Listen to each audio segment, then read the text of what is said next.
إن الذين قالوا ربنا الله ثم استقاموا تتنزل عليهم الملائكة ألا تخافوا ولا تحزنوا وأبشروا بالجنة التي كنتم توعدون نحن أولياؤكم في الحياة الدنيا وفي الآخرة ولكم فيها ما تشتهي أنفسكم ولكم فيها ما تدعون نزلا من غفور رحيم. يا نساء النبي لستن كأحد من النساء إن اتقيتن فلا تخضعن بالقول فيطمع الذي في قلبه مرض وقلن قولا معروفا.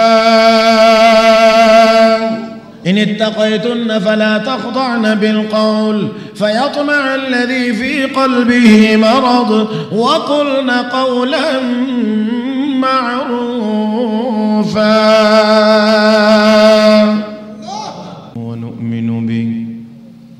ونؤمن به ونتوكل عليه ونعوذ بالله من شرور أنفسنا ومن سيئات أعمالنا من يهده الله فلا مضل له ومن يضلله فلا هادي له ونشهد أن لا إله إلا الله وحده لا شريك له ونشهد أن سيدنا وسندنا وحبيبنا ومولانا محمدًا عبده ورسوله الذي أرسله بالحق بشيرًا ونذيرًا وداعيًا إلى الله بإذنه وسراجًا منيرًا.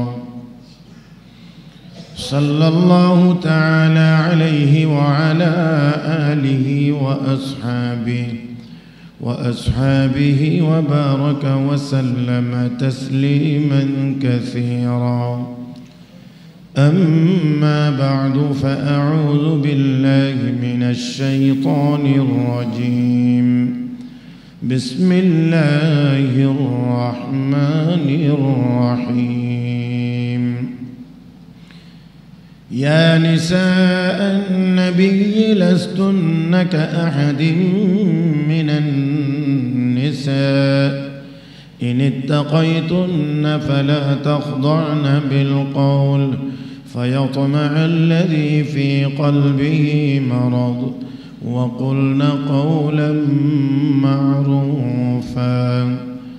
وقرن في بيوتكن ولا تبرجن تبرج الجاهلية الأولى وأقمنا الصلاة وآتينا الزكاة وأطعنا الله ورسوله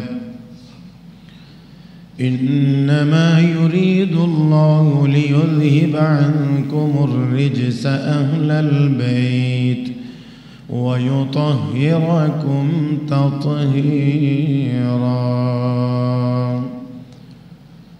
قال رسول الله صلى الله عليه وسلم: الدنيا حلوة خضرة وإن الله مستخلفكم فيها فينظر كيف تعملون فاتقوا الدنيا واتقوا النساء فإن أول فتنة بني إسرائيل كانت في النساء. آمنت بالله صدق الله مولانا العظيم وبلغنا رسوله النبي الأمي الكريم ونحن على ذلك لمن الشاهدين والشاكرين والحمد لله رب العالمين. اللهم صل على محمد وعلى آل محمد كما صليت على إبراهيم وعلى آل إبراهيم إنك حميد مجيد. اللهم بارك على محمد وعلى آل محمد كما باركت على إبراهيم وعلى আল্লাহ রাব্বুল আলামিন সঙ্গী হিসেবে হযরত মা হাওয়া আলাইহিস সালামকে সৃষ্টি করেছেন। তাহলে বোঝা গেল একজন আরেকজনের পরিপূরক। শুধু পুরুষ হইলে সমাজ ঠিকমতো চলবে না, শুধু মহিলা হইলেও চলবে না। পুরুষ মহিলা উভয় দলেরই প্রয়োজন। আল্লাহ রাব্বুল আলামিন এই জন্যে দুই ভাগে করে মানুষকে সৃষ্টি করেছেন। তো স্বাভাবিকভাবেই যেহেতু দুই দলে বিভক্ত করেছেন, বানাইতে গিয়েও আল্লাহ রাব্বুল আলামিন পুরুষকে একরকম করে বানাইছেন, মহিলাদেরকে একটু ভিন্ন রকম করে বানাইছেন। শক্তি সামর্থ্যের দিক থেকেও আল্লাহ কিছুটা ভিন্নতা দিয়েছেন, সাহসের দিক থেকেও আল্লাহ কিছুটা ভিন্নতা দিয়েছেন। রব্বে করিম পুরুষগুলোর মধ্যে বিশেষ কিছু জিনিস দান করেছেন যা মহিলাদেরকে দেন নাই, মহিলাদের মধ্যে কিছু বিশেষত্ব দিয়েছেন যা আল্লাহ পুরুষকে দেন নাই। এখানে একটি কথা শুধু আমি আপনাদের কাছ থেকে জানতে চাই, যেই যেই জায়গাতে যেই যেই ভিন্নতা আছে, এই ভিন্নতাটা কি কোনো মানুষের তৈরি করা না স্রষ্টার দেওয়া? তো উনি এই ভিন্নতা দিয়েছেন না বুঝে শুনে। তো আল্লাহ রাব্বুল আলামিন পুরুষকে কিছু জিনিস দিয়েছেন, আলাদা বৈশিষ্ট্য দিয়েছেন। মহিলাদেরকেও আল্লাহ কিছু আলাদা বৈশিষ্ট্য দিয়েছেন। এমন কিছু কাজ আছে যেগুলো পুরুষ পারে মহিলা পারবে না, এমন কিছু কাজ আছে মহিলা পারবে পুরুষ পারবে না। সৃষ্টিগতভাবেই এক একজনের কাছে কিছু বিশেষত্ব আছে যেটা আরেকজনের কাছে নাই। চাইলেও কিছু কাজ পুরুষ যা করতে পারে মহিলা তা করতে পারবে না, আবার মহিলা যা করতে পারে পুরুষ চাইলেও তা করতে পারবে না। তাহলে অবশ্যই সৃষ্টির ভিতরেই এই রহস্য রয়ে গেছে স্রষ্টার, যে যেহেতু দুই ভাগ করে আমি মানুষ বানাইছি, তাহলে দুই ভাগের কাজকর্ম এক হবে না, কাজও একটু ভিন্ন হবে, দায়িত্ব এক হবে না, দায়িত্ব ভিন্ন হবে। সাধারণত স্বাভাবিকভাবে পুরুষকে আল্লাহ রাব্বুল আলামিন তুলনামূলকভাবে মহিলাদের চাইতে একটু শক্তি বেশি দিয়েছেন, নাকি এটা অবাস্তব? পুরুষের গায়ে সাধারণত মহিলাদের তুলনায় শক্তি বেশি, মহিলাদের গায়ে তুলনামূলকভাবে শক্তি কম। তাহলে এখন ভারী কাজ কে করত? যার গায়ে শক্তি কম সে, যার গায়ে শক্তি বেশি সে করবে। তো কাজের মধ্যেও তো কিছু কাজ আছে হালকা, কিছু কাজ আছে ভারী, আবার কিছু কাজ আছে ঘরের ভিতরে, কিছু কাজ আছে ঘরের বাহিরে। আল্লাহ রাব্বুল আলামিন বাহিরের কাজগুলো, কঠিন কাজগুলো, ভারী কাজগুলোর জন্য পুরুষকে আল্লাহ নির্ধারণ করেছেন, আর তুলনামূলকভাবে নরম দুর্বল কাজগুলো করার জন্য আল্লাহ মহিলাদেরকে সৃষ্টি করেছেন। অতএব পুরুষেরা বাহিরের ভারী কাজগুলো আঞ্জাম দিবে, মহিলারা ঘরের ভিতরে থেকে তারা তাদের দুর্বল কাজগুলো আঞ্জাম দিবে। তাহলেই ঘর সুন্দর চলবে, সমাজ সুন্দর চলবে, দেশ সুন্দর চলবে। ব্যতিক্রম হবে তো সৌন্দর্য থাকবে না, শান্তি থাকবে না। যেমন আমরা যতটুকু পরিমাণ এই কথাগুলো লঙ্ঘন করেছি, ততটুকু পরিমাণ শাস্তি এবং অন্যান্য অসুবিধাগুলো আমাদেরকে মোকাবেলা করতে হচ্ছে। তো আল্লাহ রাব্বুল আলামিন এই দুই জাতি করে বানাইছেন, দুই দলে বিভক্ত করে বানাইছেন। আসুন আমি যে আয়াত তেলাওয়াত করেছি, তেলাওয়াত কি তো আয়াত সূরা আহজাবের আয়াত। এই আয়াতে আল্লাহ রাব্বুল আলামিন নবীর স্ত্রীগণকে, আমরা সবাই জানি নবীর স্ত্রীগণ উম্মতের রুহানি মা, তারা আমাদের মা। ও আজওয়াজুহু উম্মাহাতুহুম, আল্লাহ রাব্বুল আলামিন বলেছেন নবীর স্ত্রীগণ উম্মতের মা। এই জন্য আমরা বলি আম্মা খাদিজাতুল কুবরা, আম্মা আয়েশা সিদ্দিকা রাদিয়াল্লাহু তাআলা আনহা, এরকম নামের আগে মা বলি, আম্মা বলে থাকি। মুহতারাম হাজিরিন, নবীর স্ত্রীগণ আমাদের মা। এই জন্যে নবী দুনিয়া থেকে বিদায় হয়ে যাওয়ার পরেও নবীর স্ত্রীগণকে উম্মতের কোনো পুরুষের জন্য বিবাহ করার অনুমতি ছিল না, নাই। আল্লাহ রাব্বুল আলামিন নবীর স্ত্রীদেরকে ডাইরেক্ট আর সেই সাথে সকল মুসলমান মহিলাদেরকে ইনডাইরেক্টলি আল্লাহ রাব্বুল আলামিন লক্ষ্য করে বলছেন, ইয়া নিসা আন-নবী, হে নবীর স্ত্রীগণ, সাথে হে মুসলমান মহিলাগণ, নারীগণ, শোনো, লাস্তুন্না কাআহাদিম মিনান নিসা, তোমরা দুনিয়ার অন্যান্য জাতি গোষ্ঠীর মহিলাদের মতো না। তার মানে হলো তাদের চেয়ে আমি আল্লাহ ইমানদার হওয়ার কারণে তোমাদের সম্মান, তোমাদের মর্যাদা আমি অন্যান্য জাতি গোষ্ঠীর মহিলাদের চাইতে বেশি করে দিয়েছি। তাহলে বোঝা গেল মুসলমান মহিলারা কম দামি না বেশি দামি? যেই জিনিস বেশি দামি হয় সেই জিনিস তত বেশি সামনে প্রকাশ্যে থাকে। 500-1000 টাকার নোটটাই তো পকেটে দেখা যায়, এমন জায়গাতে রাখি না, একটু লুকায় রাখতে হয়। দামি জিনিস, এটার উপরে আবার কারো কারো বদনজর পড়তে পারে, কত লুকায় রাখা যায়। আর এখন আস্তে আস্তে পৃথিবী আগাইতে আছে, এই নোট কত ব্যবহার কমানো যায়। এখন সেই চিন্তা ভাবনার জগতে আমরা আসছি যে এই মুদ্রা, টাকা যেটা আমরা নোট বলি আর কি, এই নোটের ব্যবহার কত কমানো যায়, সেই চিন্তা ভাবনার জগতে এখন আমরা প্রবেশ করছি। হয়তো বা সামনে এমন দিন আসবে যে আমাদেরকে আর এত নোট বহন করতে হবে না, হয়তো কোড ব্যবহার করলে হবে নোটের পরিবর্তে। বিদেশ থেকে টাকা পাঠাইলে ব্যাংকে গিয়ে নাম্বার বলতে হয়, কোন নাম্বার বলেন। তাহলে বোঝা গেল টাকা আসে না, নাম্বার আসে। বিকাশে যে টাকা পাঠান, টাকা যায় না নাম্বার যায়? হ্যাঁ, তাহলে আপনার নাম্বার গেল, টাকা গেল কোথায়? তাহলে আপনি টাকা ওইখানেই পাইলেন, টাকা তো যায় নাই, নাম্বার গেছে। তাহলে নোটের ব্যবহার কম, এখন কোডের ব্যবহার বেশি চলছে। আরো হয়তো বা আরো এটা আরো সহজলভ্য হবে, ইজি হবে, তখন নোটের ব্যবহার আরো কম হবে বা বহন আরো কম হবে। অনেক পরিবর্তন হয়ে দুনিয়া অনেক দূর পর্যন্ত এগিয়েছে। জানি না সামনে আর কত দূর পর্যন্ত আরো যাইতে থাকবে অবশ্যই। তবে যত কিছুই আমরা অ্যাডভান্স হই না কেন, মনে রাখতে হবে আমি আপনিও একদিন ধ্বংস হব, দুনিয়াও একদিন ধ্বংস হয়ে যাবে। এর থেকে বাঁচার কোনো ব্যবস্থা। তো যাই হোক, আসুন, আল্লাহ রাব্বুল আলামিন বলেন, হে মুসলমান মহিলাগণ, তোমাদেরকে আমি আল্লাহ বেশি সম্মানিত বানাইছি, দামি বানাইছি। কে বানাইছেন? কে বানাইছেন দামি? তাহলে মুসলমান মহিলারা কম দামি না বেশি দামি?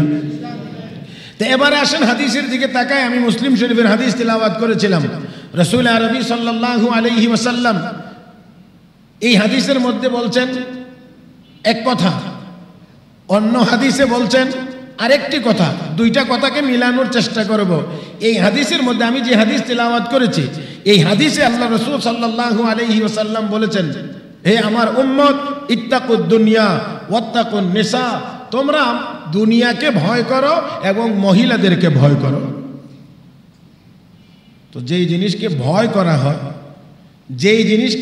করা হয়, সাধারণত সেই জিনিস মানুষের কাছে বেশি প্রিয় হওয়ার কথা না। যেই জিনিসকে মানুষ ভয় করে সেই জিনিস কি মানুষের কাছে প্রিয় হয়? বাঘের দেখুন ভয় করে মানুষ, তাই এটা কি বাঘ কি মানুষের প্রিয় হয়? তাহলে দেখেন আরেক হাদিসের দিকে যাই। আল্লাহ রাসূল সাল্লাল্লাহু আলাইহি ওয়াসাল্লাম বলেছেন, আদ-দুনিয়া কুল্লুহা মাতা, সারাটা দুনিয়া হলো পণ্য, বস্তু। আর আল্লাহ রাসূল বলেন, ওয়া খায়রু মাতা'id দুনিয়া আল মারআতুস সালিহা, নেককার মহিলা হলো এই দুনিয়ার সবচেয়ে দামি সম্পদ। আর একটু আস্তে সুবহানাল্লাহ কর। এখানে আল্লাহ রাসূল একটি কথা বলেছেন, খায়রু মাতা'id দুনিয়া আল মারআতুস সালিহা, দুনিয়ার শ্রেষ্ঠ সম্পদ হলো নেককার মহিলা। আর আল্লাহ রাব্বুল আলামিন, আল্লাহর নবী অপর হাদিসে বলেছেন, তোমরা অবশ্যই মহিলাদেরকে ভয় করো। কেন ভয় করো? আল্লাহর নবী বলেছেন, ফা ইন্না আউওয়ালা ফিতনাতি বানি ইসরাঈল কানাত ফিন নিসা, বনি ইসরাঈলীদের সবচেয়ে বড় পরীক্ষার কারণ ছিল এই মহিলা। তার মানে হলো মহিলা যদি নেককার হয়, মহিলা যদি ঈমানদার হয়, মহিলা যদি আল্লাহ ওয়ালি হয়, তাহলে তার চেয়ে দামি সম্পদ দুনিয়াতে আর কিছুই হতে পারে না। আর যদি মহিলা একজন গুনাহগার হয়, পাপিষ্ঠ হয়, যদি অসৎ হয়, তাহলে তার চাইতে বড় খারাপই আর সমাজের জন্য কিছু হতে পারে না। আমরা কোনটা চাই? এবার আমাদের সিদ্ধান্ত নিতে হবে আমরা কোনটা চাই। সমাজে তারা খারাপ কিছু হোক এটা আমরা চাই না, ভালো কিছু হোক এটা আমরা চাই। অবশ্যই অবশ্যই বিশ্বনবী রাহমাতুল্লিল আলামিন আরেক হাদিসে বলেছেন, এই দুনিয়াতে তিনটা জিনিস আমার প্রিয়। এক নাম্বার আতর, সুগন্ধি, খুশবু, সুঘ্রাণ, এগুলো এই জিনিস আমার কাছে প্রিয়। দুই নাম্বার হলো নেককার মহিলা আমার কাছে প্রিয়। তিন নম্বর রাসূল বলেছেন ওয়াজুইলাত কুররাতু আইনি ফিস সালাহ, আর নামাজ হলো আমার কাছে প্রিয়, কারণ নামাজের দ্বারা আমার চক্ষু শীতল হয়। যদি এই কথাগুলো এতটুকু পর্যন্ত বুঝে থাকেন তাহলে একটু আওয়াজ করে মেহেরবানি করে ইমানি আওয়াজে জবাব দিবেন, ইসলাম মহিলাদেরকে মনে হয় মর্যাদা দেয় নাই? একটু কম।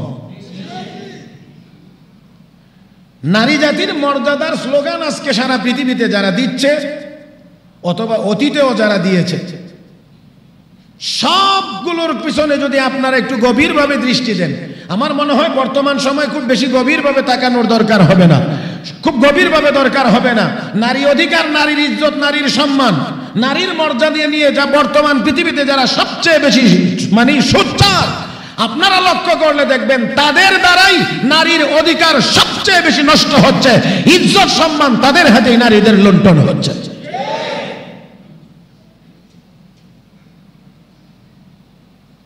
আল্লাহ রাব্বুল আলামিন শুরু অংশেই বলেছেন, হে মুসলমান মহিলারা, তোমরা কিন্তু আবার অন্যদের মতো, তার মানে তোমরা দামি, তাহলে হাদিসের দিকে, হাদিস এবং আয়াতকে যদি মিলাই আমরা, তাহলে দেখা যাবে দামি কখন? নগ্ন হয়ে বাহিরে ঘোরাফেরা করবে যখন। তাহলে আমাদেরকে তা জানতে হবে। আল্লাহ রাব্বুল আলামিন পরের অংশে কি বলেছেন এই কথাটা আমরা খেয়াল করি। আল্লাহ প্রথমে বলছেন তোমরা অন্যদের মতো, তারপরে আল্লাহ বলেন إن اتقيتن فلا تخضعن بالقول فيطمع الذي في قلبه مرض وقلن قولا معروفا। হে মুসলমান মহিলারা, তোমরা অন্যদের মতো না, দামি। অতএব তোমরা যদি আল্লাহকে ভয় করো, কাকে? আস্তে করেন একটু, কাকে? যদি তোমরা আল্লাহকে ভয় করো, ইনিত্তাকাইতুন্না, যদি তোমরা আল্লাহকে ভয় করো, যদি তোমরা তাকওয়া অবলম্বনকারিনী হও, ফালা তাখদানা বিল কওল, তাহলে অপরিচিত বেগানা পুরুষের সাথে মুলায়েম কণ্ঠে তোমরা কথা বলিও না। এটা কার কথা? বিশ্বাস করেননি? বিশ্বাস করা যায় না। এটা যেটা আল্লাহর কথা, এটা আমার মনে হয় বিশ্বাস করা যায় না। কারণ এখন কত মোলায়েম কণ্ঠে কথা বলা যায়। হ্যাঁ, মোলায়েম কণ্ঠে মহিলা কথা বলবে অবশ্যই তার স্বামীর সাথে, মোলায়েম কণ্ঠে কথা বলবে তার বাবার সাথে, মোলায়েম কণ্ঠে কথা বলবে তার ভাইয়ের সাথে, মোলায়েম কণ্ঠে কথা বলবে তার ছেলের সাথে। কিন্তু এখন উল্টাটা হয়েছে, যত কর্কশ ভাষা আছে সব ব্যবহার হয় স্বামীর সাথে, আর যত মোলায়েম কণ্ঠে কথা বলা যায় সেটা হয়।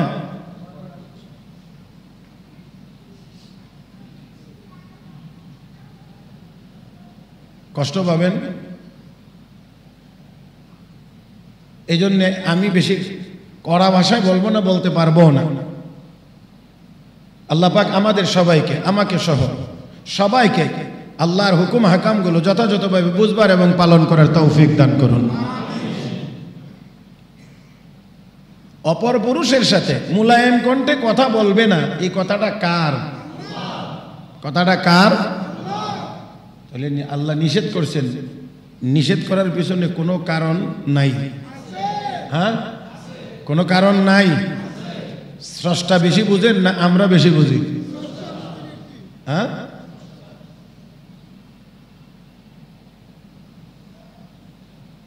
আল্লাহ রাব্বুল আলামিন নির্দেশ দিয়ে বলেন ফালা তাখদানা বিল কওল, অপরের সাথে, অপর পুরুষের সাথে, পরপুরুষের সাথে এত মোলায়েম সুরে কথা বলবে না। কারণ ফায়াতমা আল্লাযী ফি কলবিহি মারাদ, যাদের কলবে রোগ আছে। কোথায়? কোথায় রোগ আছে? একটু বললেন, তাহলে বোঝা গেল কলবেরও রোগ না। আমরা তো অনেকে মনে করি এটা আলাদা, এটার কোনো রোগ টোগ নাই। আল্লাহ ফায়াতমা আল্লাযী ফী কলবিহি মারাদ, যাদের কলবে কি আছে? রোগ আছে, কলবের রোগ আছে। এই জন্যে সুফিয়ায়ে কেরাম বলেন কলবের রোগ আছে 10টা। কলবের রোগ আছে কয়টা? 10টা। আবার কলবের গুণও আছে 10টা।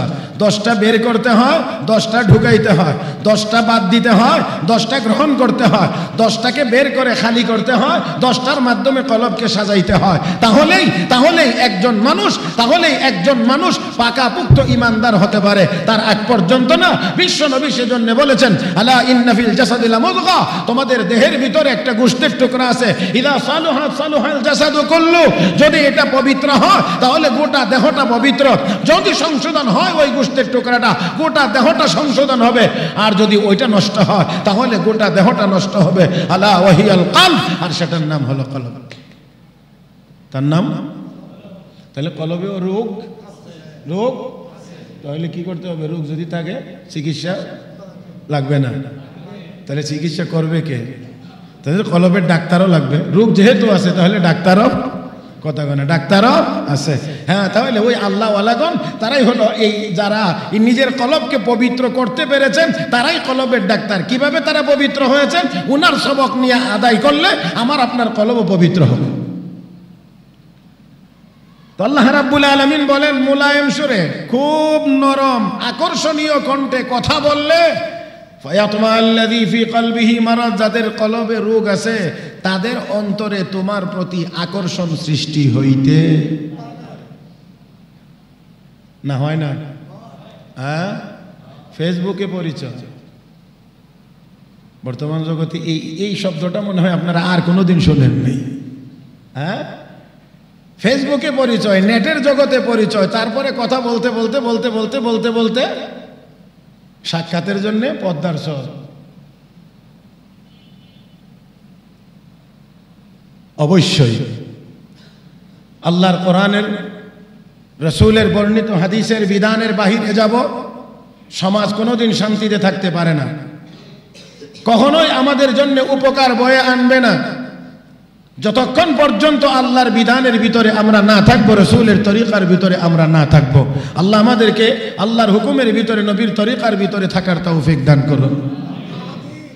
তো বলতে চাইছিলাম, আসুন, আল্লাহ রাব্বুল আলামিন মহিলাদেরকে, মুসলমান নারীদেরকে ইজ্জত সম্মান কম দিয়েছেন না বেশি দিয়েছেন?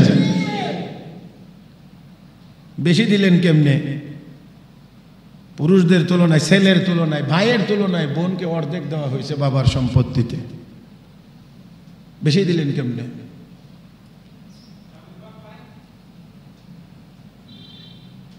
বাবার সম্পত্তিতে, বাবা মারা গেলে বাবার রেখে যাওয়া সম্পত্তিতে ভাই যা পাবে বোন তার, এটা তো এই দেশের সব মোল্লা মৌলবীরা মিললে বানাইছে এই আইন না। এটাতে আসতে কেন?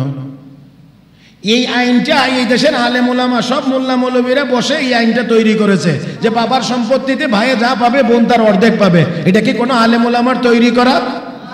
কার দেওয়া? কার? তাহলে মুসলমান হলে বলেন আল্লাহর দেওয়া বিধান মুসলমান মানতে অবাধ্য না বাধ্য? তাহলে মুসলমান দেশে এই আইন পরিবর্তন করে যুক্তি দেখায়া বাবার ঘরে জন্ম নেওয়া ছেলেও বাবার সন্তান, মেয়েও বাবার সন্তান, শুধু মেয়ে হওয়ার অপরাধে কেন মেয়েকে অর্ধেক দেওয়া হবে? এই কথা যারা বলে আসলে বুঝতে হবে নামে মুসলমান হলেও ব্রিটিশদের, লাল কুকুরদের, ইহুদিদের, অন্যান্য জাতি গোষ্ঠীদের রুটি হালুয়া খাইয়া এই বক্তব্য মুসলমান সমাজে ছাড়তে আছে।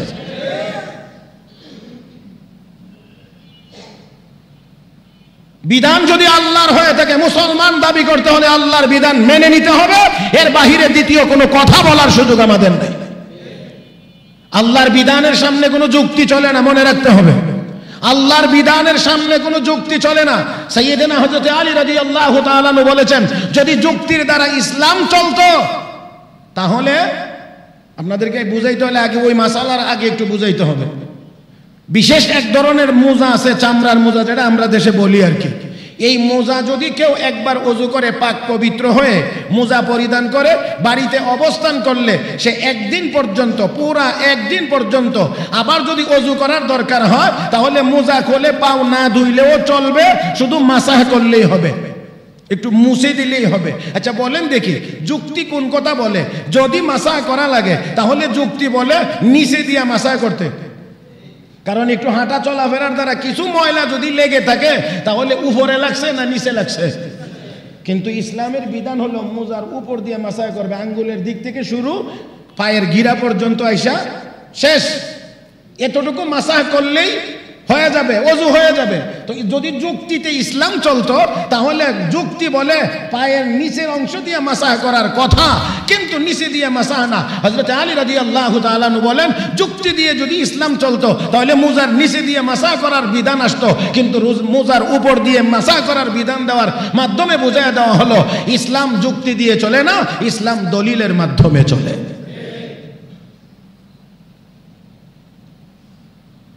তাই আমি বিনয়ের সাথে অনুরোধ করব, বুঝে আসুক আর নাই আসুক, আল্লাহর বিধান মেনে নেওয়া হলো মুমিনের কাজ। আমার বুঝে আসুক আর নাই আসুক, আল্লাহ বলছেন তো আল্লাহ সত্য বলছেন, আল্লাহ বলছেন তো আমার কল্যাণের কথা বলেছেন, এই মনে করে বিশ্বাস করে নেওয়া মুমিনের কাজ। আল্লাহর বিধানের উপরে যুক্তি চালানো এটা মুমিনের কাজ নয়। তাহলে যারাই কিছুদিন পরে পরে এই আওয়াজ তোলে তখনই আমাদের বুঝতে আর অসুবিধা হয় না, রুটি হালুয়া কিছু পেটের ভিতরে। আল্লাহ রাব্বুল আলামিন কোরআনে কারীমের আয়াতে ঘোষণা করেছেন, ইউসিকুমুল্লাহু ফি আওলাদিকুম লিযযাকারি মিসলু হাযযিল উনসায়াইন। আল্লাহ বিধান দিচ্ছেন তোমাদেরকে, বাবা মারা গেলে বাবার রেখে যাওয়া সম্পদে ছেলে যা পাবে মেয়ে তার অর্ধেক পাবে, মেয়ে যা পাবে ছেলে তার ডাবল পাবে। বিধান কার? সৃষ্টি করেছেন কে? তাহলে প্রশ্ন আলেম ওলামাদের উপরে কেন? যদি প্রশ্ন করা লাগে তো যিনি স্রষ্টা তিনিই তো হুকুম দিয়েছেন, প্রশ্ন সেখানে করেন। তাহলে আমাদের মুমিনের কাজ হলো এই বিধান মেনে নেওয়া। তো যাই হোক, আসুন বলছিলাম আল্লাহ মর্যাদা, মহিলাদেরকে মর্যাদা কম দিয়েছেন না বেশি দিয়েছেন? তো বেশি দিলেন কেমনে? এদিকে দিয়ে সম্পদ অর্ধেক। দেখেন কেউ কেউ এমন কথাও বলতে শোনা যায়, শুনে বাবা যুক্তি, বাবার ঘরে জন্ম নিয়েছে, ছেলেও মেয়েও ভাইও বোনও, তো সে শুধু মেয়ে হওয়ার কারণে কেন অর্ধেক পাবে? আচ্ছা একটু ঘুরায় একটু চিন্তা করেন তো কিছু সময়ের জন্য। বিয়ে করলে শরীয়তের আইনে এবং আমাদের দেশীয় আইনেও মোহর কে দেয়? আস্তে কই, মোহর কে দিবে? তো বিয়ে শাদী কি শুধু ছেলেরই প্রয়োজন? বিয়ে শাদী কি শুধু ছেলেরই প্রয়োজন, মেয়ের প্রয়োজন নাই? নাকি মেয়ে হইলে আপনারা কেউ বিয়ে দিতে চান না? চান। মেয়ে উপযুক্ত হইলে বিয়ে দিতে চান, ছেলে উপযুক্ত হলে বিয়ে করাইতে চান। তাহলে বিয়ের তো প্রয়োজন ছেলেরও, বিয়ের প্রয়োজন তো মেয়েরও, তো চাহিদা দুজনেরই সমান সমান পূরণ হবে। তো মোহর একলা শুধু ছেলে দিবে কেন?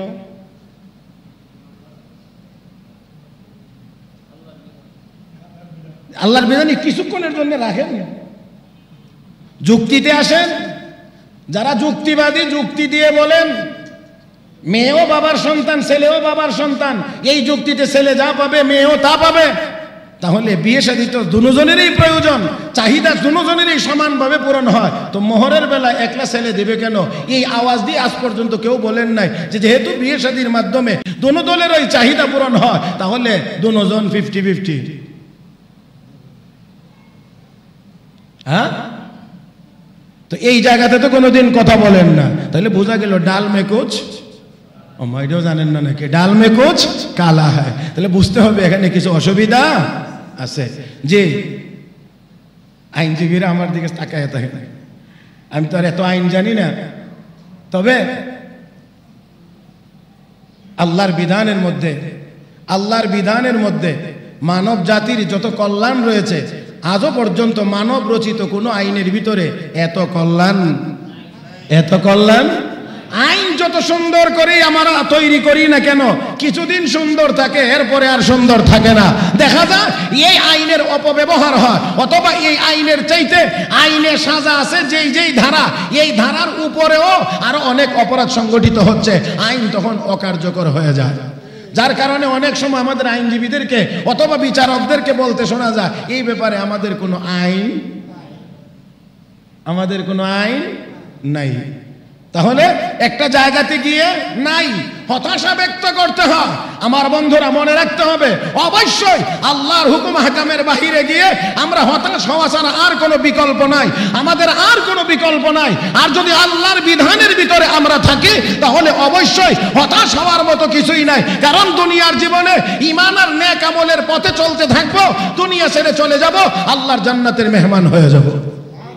তাহলে কি হতাশ হওয়ার কোনো কিছু আছে এখানে? না, সামনে যত আগাইতে থাকবেন আপনি তত ভালোর দিকে যাবেন। হ্যাঁ, দুনিয়াতে সামান্য সময়ের জন্য বার্ধক্যজনিত কিছু কষ্ট আপনার হবে, তবে সাথে একটা কথা মনে রাখতে হবে, একমাত্র ইসলাম ধর্ম, একমাত্র মুসলমান যেই ধর্মের ভিতরে বয়স যত বাড়ে মর্যাদা আর সম্মান তত, বয়স যত বাড়ে মর্যাদা আর সম্মান তত বাড়ে। অন্যান্য ধর্মের কথা আমি বলছি না, বলবো না, আপনারা একটু খোঁজখবর নিয়ে দেখবেন, কুকুরের দাম থাকে কিন্তু তাদের দাম, কুকুরের দাম থাকে তাদের দাম থাকে না। এটা একমাত্র ইসলাম, একমাত্র ইসলাম ধর্মের ভিতরে আল্লাহ এই মর্যাদার ব্যবস্থা করে দিয়েছেন। আর আপনি যাইতে থাকবেন, সঠিক পথে চলতে থাকবেন, যাবেন যাবেন যাবেন যাবেন, যাইতে যাইতে যাইতে যাইতে যাইতে যাইতে যেই সময়ে আত্মীয় স্বজন আশেপাশে বসে বসে চিন্তায় থাকবে, কান্না করবে, আপনার মৌতের জন্য অপেক্ষা করবে, না জানি কখন মরে যান, এই টেনশনের ভিতরে থাকবে, ওই সময় রব্বে করিম বলেন তোমার ঘরের ভিতরে আমি আল্লাহ রহমতের ফেরেশতা নাজিল করে দেব। إن الذين قالوا ربنا الله ثم استقاموا تتنزل عليهم الملائكة ألا تخافوا ولا تحزنوا وأبشروا بالجنة التي كنتم توعدون نحن أولياؤكم في الحياة الدنيا وفي الآخرة ولكم فيها ما تشتهي أنفسكم ولكم فيها ما تدعون نزلا من غفور رحيم। আল্লাহ রাব্বুল আলামিন বলেন, ঈমানদার যারা বলে রব আমাদের রব কে? সব জবানে বলি আমাদের রব কে? যারা বলে আমাদের রব আল্লাহ, সুম্মা ইসতাকামু, আর এর উপরে অটল অবিচল থাকে, রব্বে কারীম বলেন তাতানাজ্জালু আলাইহিমুল মালায়েকা, মওতের সময় তার কাছে রহমতের ফেরেশতা চলে আসে আর বলে লা তাখাফু, ভয় পায় না। আল্লাহু আকবার কোন, আর একটু মহব্বতে বলেন, ফেরেশতারা এসে বলে লা তাখাফু, ভয় পায় না, ওয়ালা তাহজানু, টেনশন করিও না, চিন্তা করিও না, ওয়া আবশিরু বিল জান্নাহ, যে জান্নাতের ওয়াদা তোমার সাথে করা হয়েছিল এই জান্নাতের সুসংবাদ গ্রহণ করো। এই দেখো জান্নাত, এই দেখো। এই জন্য হাদিসে বলা হয়েছে তুহফাতুল মুমিনি আল মাউত, মৌত হলো ইমানদারের জন্য হাদিয়া। আমি আপনাদেরকে যেই কথাটা বলতে চাইছিলাম, আল্লাহ মর্যাদা বেশি দিলেন সম্পদের বেলা, তো এটা কেমনে হইল এটা বোঝার জন্যে, যদিও আমি সেই দিকে যাওয়া আমার ইচ্ছা না, তবে একটু শুধু বোঝানোর জন্য বলছি আর কি। একটা কথা, কখনো কখনো যে নাম্বার হয়, কখনো 1 নাম্বারের ফজিলত বেশি, কখনো আবার 10 নাম্বারেরও ফজিলত। পরীক্ষার ফলাফলের ক্ষেত্রে যদি জিজ্ঞেস করা হয় রোল নং কত, সে যদি কয় 10, তাহলে ভালো। হ্যাঁ, যদি বলে 1 কয় না, যদি বলে 1, ফুটবল খেলার মাঠে যদি বলা হয় কয় নাম্বার জার্সি, বলে 10 নাম্বার, তাহলে যদি কয় 1, এতটা না, তাহলে 10 নাম্বারটা। তাহলে বোঝা গেল নাম্বার কখনো কখনো মর্যাদার দিক থেকে পরিবর্তনশীল, কোথাও 1 নাম্বার ভালো, কোথাও বুঝতে হবে এটা কোথায়। ছেলে পরীক্ষায় পাশ করে এসেছে, বাবা জিজ্ঞেস করে, কিরে বাবা পাস করছো পরীক্ষায়? বলে হ্যাঁ আব্বা করছি। কত নাম্বারে? কয় 1 নম্বরে। বাড়িতে জায়গা নাই। কেন? 1 নম্বরে তুই পাস করলে, এত কম নাম্বারে কেন? এই জন্য জায়গা নাই। এবার বুঝেন দেখি ওই বাবা খুব বড় শিক্ষিত। এটা আমাদের বুঝার কি আর বাকি থাকে নাকি? এটা বুঝবার জন্য কোনো ডিগ্রি লাগবে যে এই বাবা কি শিক্ষিত? নিশ্চয়ই না, গন্ড মূর্খ না। এত কম নাম্বারে পাস করলে কেন? 1 নম্বরে পাস করলে বাড়িতে জায়গা নাই। এটা যেমন গন্ড মূর্খ, বুঝে না যে এখানে এক মানি মর্যাদার বিষয়। মুহতারাম হাজিরিন, আমার মনে হয় যারা এই আওয়াজ মাঝে মাঝে উঠা যে পুরুষ যত পাবে মহিলাও তা পাবে, ভাই যা পাবে বোন তা পাবে বাবার সম্পত্তিতে, আমার মনে হয় এরাও শিক্ষিত নামের গন্ড মূর্খ। আসলে আল্লাহর আইন বিন্দু পরিমাণ তারা বুঝে না। বুঝলে এই কথা বলতো না। একবার এক লেখিকা লেখছে যে আমি সমস্ত কোরআন শরীফ অর্থ সহ পড়ছি। ভালো করে শুনলেন কথাটা, তর্জমা সহ অনুবাদ সহ সমস্ত কোরআন পড়া কোথাও পাই নাই যে মেয়েকে ছেলের সমান দিলে গুনাহ হবে। চমৎকার কথা। হ্যাঁ, সারা কোরআন শরীফ উনি অনুবাদ সহ পয়রা দেখছে, কোথাও এই কথা নাই। আপনাদেরকে কোরআন শরীফের যে আয়াতের কথা আমি বলছি, হাফিজি কোরআন শরীফ অনুযায়ী, যেটা মাদ্রাসার হাফেজ ছাত্ররা পড়ে, সেইটা অনুযায়ী 4 নম্বর পারার 18 নম্বর পৃষ্ঠার প্রথম আয়াতে আল্লাহ বলছেন, ইউসিকুমুল্লাহু ফি আওলাদিকুম লিযাকারি মিসলু হাজ্জিল উনসায়াইন। আল্লাহর বিধান, বাবার রেখে যাওয়া সম্পত্তিতে ছেলে যা পাবে মেয়ে তার অর্ধেক, মেয়ে যা পাবে ছেলে তার ডাবল পাবে। এটা 18 নম্বর পৃষ্ঠার প্রথম আয়াত। এক পৃষ্ঠা পরে 19 নম্বর আয়াতে, 19 নম্বর পৃষ্ঠার প্রথম আয়াতের ভিতরে আল্লাহ রাব্বুল আলামিন বলছেন, তিলকা হুদুদুল্লাহ। এই যা কিছু বর্ণিত হয়েছে এগুলো হলো আল্লাহর দেওয়া সীমা রেখা। কার দেওয়া? তিলকা হুদুদুল্লাহ, এগুলো আল্লাহর বর্ণিত সীমা রেখা। আর এই আয়াতের এক অংশে গিয়ে আল্লাহ বলেন, ওয়ামান ইয়াতাআদ্দা হুদুদাল্লাহি ইউদখিলহু নারান খালিদান ফিহা। যারা আল্লাহর দেওয়া এই সীমা লঙ্ঘন করবে তারা চিরকালের জন্য জাহান্নামে ঢুকবে। এবার বলেন দেখি, নেককারেরা চিরকালের জন্য জাহান্নামে ঢুকবে? হ্যাঁ, তাহলে অর্থ সহ কোরআন শরীফ পড়ে কোথাও পাইছে না।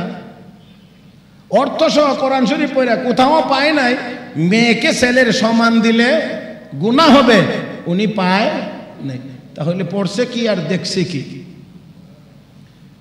একটা ঘড়ির কাঁটার সাথে তো আমি পারি না, ঘড়ির কাঁটার সাথে আমি পারি না, তারপরেও এই কথাটা না বললেই হয় না, সেজন্য বলতে চাচ্ছি। 6 অন্ধ একসাথে হয়েছে। কয়টা? কি অন্ধকারে কোন? যারা বেশি চোখে দেখে। তো অন্ধরা দেখে কেমনে? এদেরকে আল্লাহ আবার আরেকটা যোগ্যতা দেয়, হাত দিলেই অনেক কিছু বলতে পারে। যার কারণে এক অন্ধ বসে বসে ভিক্ষা করে। 2 টাকা নোটটা দিলে যদি বলা হয় যে 1 টাকা রাখ আর 1 টাকা দে, তো হ্যাঁ 1 টাকা রাইকা আর 1 টাকা, 2 টাকা নোটটা রাইকা 1 টাকা ফেরত দেয়। তো একদিন একজনই গিয়ে জিজ্ঞেস করে, কে রে তুই রে 2 টাকা নোট দিলে 1 টাকা ফেরত দিস, তো 1 টাকা নোটটা দিলে এটা রাইকা 2 টাকা নোট ফেরত দিতে পারিস না? না, আমি এমন অন্ধ হয়েছি। আল্লাহ তাদেরকে একটা যোগ্যতা দেন, তারা হাতের মাধ্যমে অনেক কিছু বুঝে, না হইলে চলতে পারতো না। তো যাক, এই 6টা একসাথে মিলে দোস্ত লস না, একটু হাতি দেখে আসি। কি দেখতো? কে? অন্ধ দেখবে? কেমনে দেখবে? হাত দিয়ে দিয়ে দেখবে। এখন 6 জন গেছে, গিয়ে 6 জন তো একজন মানুষ, সুস্থ মানুষই তো পুরাটা হাত দিয়ে দেখবার মতো না। তোর অন্ধ আর দেখবে করতে গেছে কোনো এক জায়গায় হাত দিছে, একজনে হাত দিছে হাতির পিঠে, মাশাআল্লাহ পিঠটা অনেক বড় সড়ো। একজনে হাত দিছে হাতির পেটে, তো এটাও দেখছে বেশ পেটটা অনেক বড় সড়ো। একজনে হাত দিছে হাতির দাঁতে, তো দাঁতও তো হাতির দাঁত, বড় বড় দাঁত। একজনে হাত দিছে হাতির কানে, একজনে হাত দিছে হাতির পায়ে, একজনের হাত পড়ছে হাতির লেজে।